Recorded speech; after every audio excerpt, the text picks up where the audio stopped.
In this video, we're going to go over what to look out for when you're first training your dog on an invisible fence. Hey guys, I'm Max B, and as many of you may know, I'm a big fan of the invisible fence. But when we first started training our dog on the fence, we did run into a couple of problems, and this is kind of what this video is about. Kind of to tell you that story and kind of things that you might want to take into consideration when you're training your dog. So this is kind of what happened. So as you may know in previous videos, I installed the invisible fence myself, did it like on a Saturday. And now my wife and I were psyched to kind of get going and get the dog trained up on it pretty quickly. So we follow the instructions, do everything how you're supposed to do it. We laid the flags out around the border. We would put her on the leash, bring her up to the flag, say bad, kind of pick the flag up, and kind of wave it at her, say bad flag, and then kind of pull her away from it. We did everything you're supposed to do. And we did that for about a week or so. So a couple times a day we do that. We did it for like a week. And then we finally decided to begin to use the collar and use some stimulation. And what we decided to do, instead of the actual shock, we use just the vibrate feature. The collar we had can beep, can vibrate, or could do different levels of shock, and we did just a vibrate.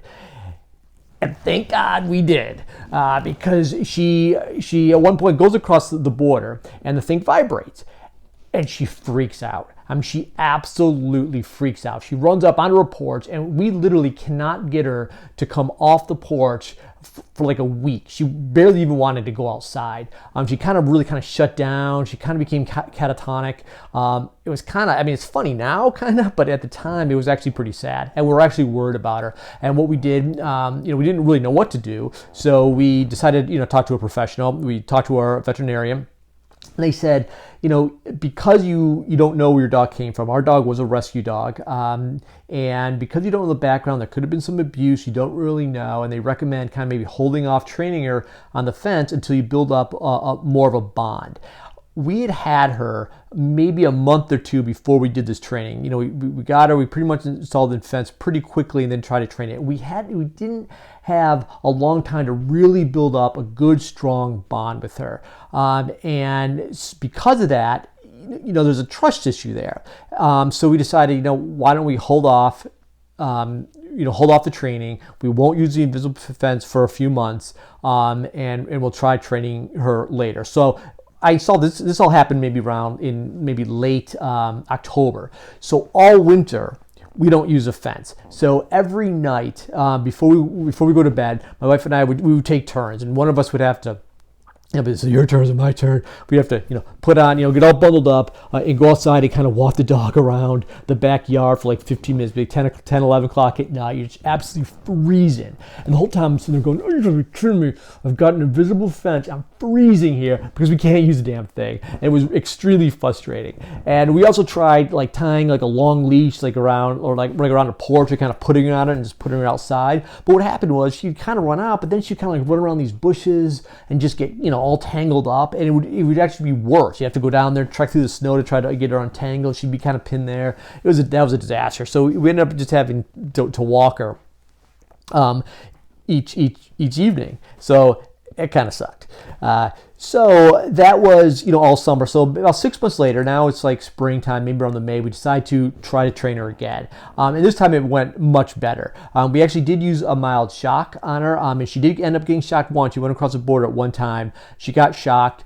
She didn't freak out nearly as bad as she did the first time. It wasn't the same type of reaction. She got shocked, right? She still freaked out to a degree, but didn't last anywhere near as long.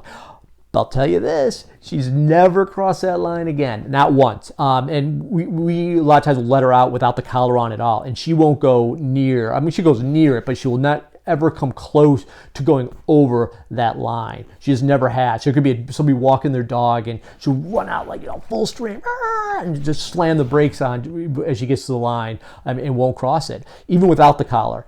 We don't do it too much. We don't want to get too used to not having the collar on, but the thing works fantastic. So I highly do recommend it, getting one. But if it's a new dog, obviously if it's a puppy, you're not going to train the puppy right away, so you're probably going to be able to build that bond up, so it's not going to be an issue. But if you adopt the dog, I would certainly wait a while, like 6 months maybe. Talk to your veterinarian, see what's best. But I'd wait for a while before you actually try to train them, get that bond going, so they're comfortable with you, they trust you, and they're comfortable in the home before you train them on the fence. But once you get to that stage, believe me, it's well worth it.